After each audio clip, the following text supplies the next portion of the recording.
ഹരേ കൃഷ്ണ. സർവം ശ്രീ രാധാകൃഷ്ണ അർപ്പണമസ്തു. അധ്യായം 14. ഭൗതിക പ്രകൃതിയുടെ ത്രിഗുണങ്ങൾ. ശ്ലോകം 27. ബ്രഹ്മണോ ഹി പ്രതിഷ്ഠാഹം അമൃതസ്യാവ്യയസ്യ ച ശാശ്വതസ്യ ച ധർമ്മസ്യ സുഖസ്യൈകാന്തികസ്യ ച.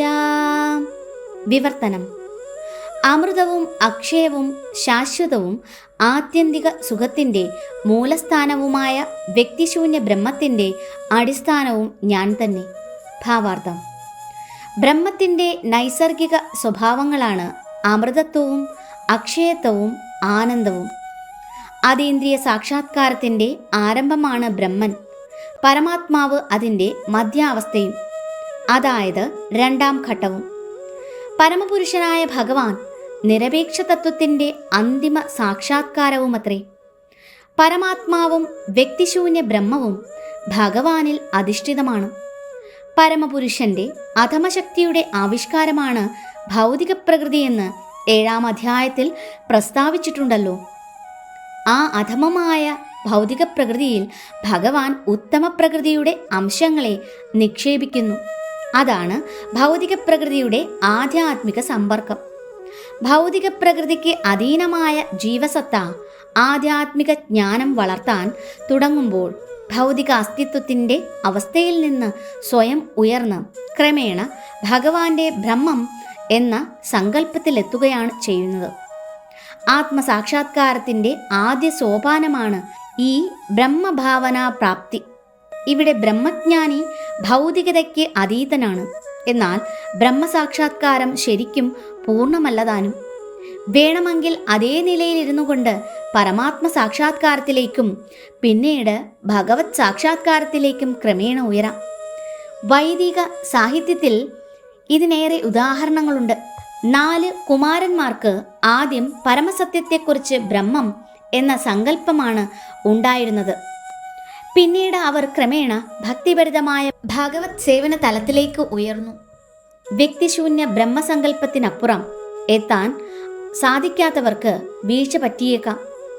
വ്യക്തിശൂന്യ ബ്രഹ്മത്തോളം എത്തിയാലും പിന്നീട് മുന്നോട്ടു നീങ്ങാതെയും പരമപുരുഷനെക്കുറിച്ച് വിവരമില്ലാതെയും ഇരിക്കുന്നവരുടെ ബുദ്ധി പൂർണ്ണമായും ശുദ്ധമല്ല എന്ന് ഭാഗവതം പറയുന്നു. അതുകൊണ്ട് ബ്രഹ്മതലത്തിൽ എത്തിയവർക്കും ഭക്തിയുത ഭഗവത് സേവനത്തിൽ ഏർപ്പെടാതിരുന്നാൽ വീഴ്ച പറ്റാം. വൈദിക ഭാഷയിൽ ഇങ്ങനെയും പറയുന്നുണ്ട്: രസോ വൈസ രസംഹ്യേവായം ലബ്ധ്വാനന്ദീ ഭവതി. ആനന്ദ സംഭരണിയാണ് കൃഷ്ണൻ. അവിടുത്തെ അറിഞ്ഞവർ യഥാർത്ഥത്തിൽ ആനന്ദമനുഭവിക്കുന്നു. തൈത്തരീയോപനിഷത്ത് 2:7-1. ഷഡൈശ്വര്യ സമ്പന്നനാണ് കൃഷ്ണൻ. ഭക്തൻ അവിടുത്തെ സമീപിക്കുമ്പോൾ ഈ 6 ഐശ്വര്യങ്ങളുടെ കൈമാറ്റം ഉണ്ടാകുന്നു. സേവകനും ഏതാണ്ട് രാജാവിനെപ്പോലെ സുഖമനുഭവിക്കുന്നു. ഭക്തിയുത സേവനത്തോടൊപ്പം ശാശ്വതമായ ആനന്ദവും ശാശ്വതമായ ജീവിതവും ഉണ്ടാകുന്നു. ഭക്തിയുത സേവനത്തിൽ ബ്രഹ്മസാക്ഷാത്കാരവും ശാശ്വതത്വവും അക്ഷയത്വവും ഉൾക്കൊള്ളുന്നു. ഭക്തിയുത സേവനത്തിൽ മുഴുകിയിരിക്കുന്ന ഭക്തന് ഇവയെല്ലാം സിദ്ധമാകുന്നു. പ്രകൃത്യാ ബ്രഹ്മം തന്നെയാണെങ്കിലും ജീവസത്തയ്ക്ക് ഭൗതിക ലോകത്തെ കീഴടക്കണമെന്ന ആഗ്രഹമുണ്ട്. ഇതാണ് തൻ്റെ അധഃപതനത്തിന് കാരണം. വാസ്തവത്തിൽ ജീവസത്ത പ്രകൃതിയുടെ ത്രിഗുണങ്ങൾക്ക് അതീതനാണ്. ഭൗതിക പ്രകൃതിയോടുള്ള സമ്പർക്കമാണതിനെ സത്വ രജസ് തമോ ഗുണങ്ങളിൽ കൊടുക്കുന്നത്. ഈ ത്രിഗുണങ്ങളോടുള്ള ബന്ധം കൊണ്ടാണ് ഭൗതിക ലോകത്തെ കീഴടക്കണമെന്ന ആഗ്രഹം ജീവനുണ്ടാകുന്നത്. തികഞ്ഞ കൃഷ്ണാവബോധത്തോടെ ഭക്തിയുത സേവനത്തിൽ ഏർപ്പെട്ടാലുടനെ അതീന്ദ്രിയാവസ്ഥയിലെത്താം. ഭൗതിക പ്രകൃതിയെ കീഴടക്കണമെന്ന നിയമവിരുദ്ധമായ ആഗ്രഹം നീങ്ങുകയും ചെയ്യും.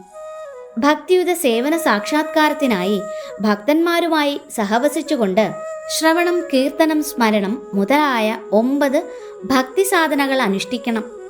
ഇത്തരം സഹവാസം കൊണ്ട് ക്രമേണ ആധ്യാത്മികാചാര്യൻ്റെ പ്രേരണാഫലമായി പ്രകൃതിയെ ജയിക്കണമെന്ന ഭൗതിക വാഞ്ച അടങ്ങും. അതീന്ദ്രിയമായ ഭഗവത് സേവനത്തിൽ മനസ്സുറയ്ക്കും. ഈ പ്രക്രിയയെപ്പറ്റിയാണിവിടെ 22-ാം ശ്ലോകം മുതൽ വിവരിച്ചിട്ടുള്ളത്. അത്യന്തം ലളിതമാണ് ഭഗവത് ഭക്തി സേവനം. എപ്പോഴും കൃഷ്ണനെ സേവിക്കുന്നതിൽ നിരതനായിരിക്കണം. ഭഗവാന് നിവേദിച്ചതേ ഭക്ഷിക്കാവൂ. തൃപ്പാദങ്ങളിൽ അർപ്പിക്കപ്പെട്ട പൂക്കളുടെ ഗന്ധം നുകരണം.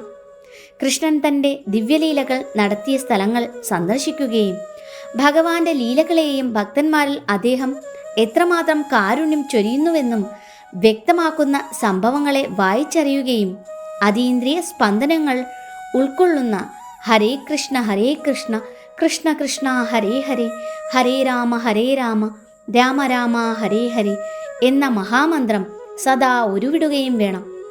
ഭഗവാന്റെയും അവിടുത്തെ ഭക്തന്മാരുടെയും ആവിർഭാവം, തിരോഭാവം എന്നിവ ആഘോഷിക്കുന്ന ദിവസങ്ങളിൽ ഉപവസിക്കുകയും വേണം. ഇങ്ങനെ ജീവിച്ചാൽ എല്ലാ ഭൗതിക ബന്ധനങ്ങളിൽ നിന്നും മുക്തനാവാം. ഈ വ്രതമനുഷ്ഠിച്ച് ബ്രഹ്മജ്യോതിയിലോ ബ്രഹ്മാനുഭൂതിയിലെ മറ്റേതെങ്കിലും തലത്തിലോ നിലയുറപ്പിക്കുന്ന ഭക്തൻ ഗുണം കൊണ്ട് ഭഗവത് സദൃശനത്രേ. ഭൗതിക പ്രകൃതിയുടെ ത്രിഗുണങ്ങൾ എന്ന ഭഗവത്ഗീതയുടെ 14-ാം അധ്യായത്തിൻ്റെ ഭക്തിവേദാന്ത വിശദീകരണം ഇപ്രകാരം സമാപിക്കുന്നു. ഹരേ കൃഷ്ണ.